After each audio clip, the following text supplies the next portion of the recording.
Good morning, everyone. We're continuing here in KITZUR, SHABBOS, where it's speaking about the prohibition of losh, of kneading and mixing things together.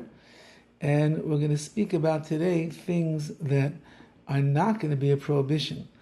Devarim noizlim, very liquidy, runny type of things. But devarim noizlim, hainu iruv oichlin umashkim, when you mix food and liquid together, there's so much liquid, till even when you mix something inside of there, it still looks like a liquid. Which means something that you could drink. There is no prohibition of kneading and mixing at all. And that's why you're allowed to make chocolate milk on Shabbos when you want to add the powdered chocolate into your glass of milk, because at the end of the day, it doesn't become a mixture that has any thickness to it. It's still in a liquidy form that you can drink. So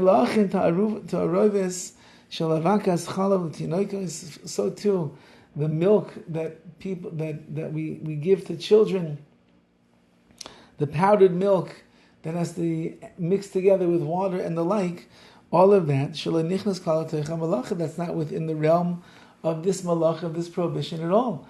Because kneading means I'm taking two entities and I'm combining them together as one, and there's a thickness that now is there as a result of that. Like it makes a dough, it makes a batter. However, over here, since that the liquid is always remains what it is just now is flavored with the milk or flavored with the cocoa, so therefore that's not the prohibition at all that we're describing. And secondly here, ta'aruvas shel chatichas gedolos, a mixture of large pieces. You're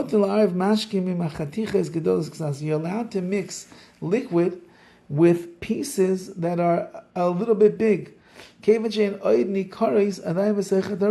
when you mix them up together, you can still see the pieces. So it's not like it all became one. That's kneading, is the flour and the egg and the oil and the water and the sugar. It all becomes mixed together as one.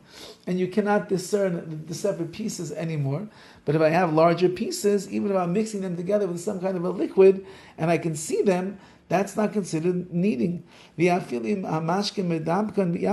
if the liquid ends up sticking these larger pieces together, and this, like we make salads, you can make your Israeli salad with oil and with vinegar, no problem over there.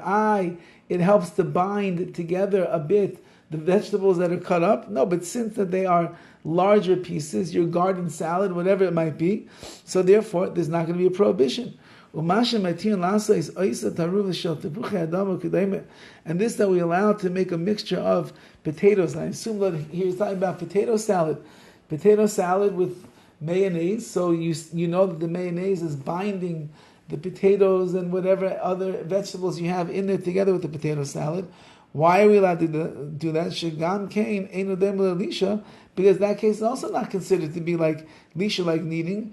Kevin shenasa im chatichos gedolos ksas, because you made this potato salad with bigger pieces of potatoes, and therefore they retain their own potato identity, even when they're mixed in together with the mayonnaise and the like.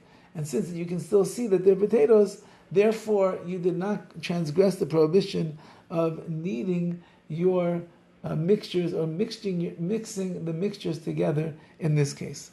Have a wonderful day.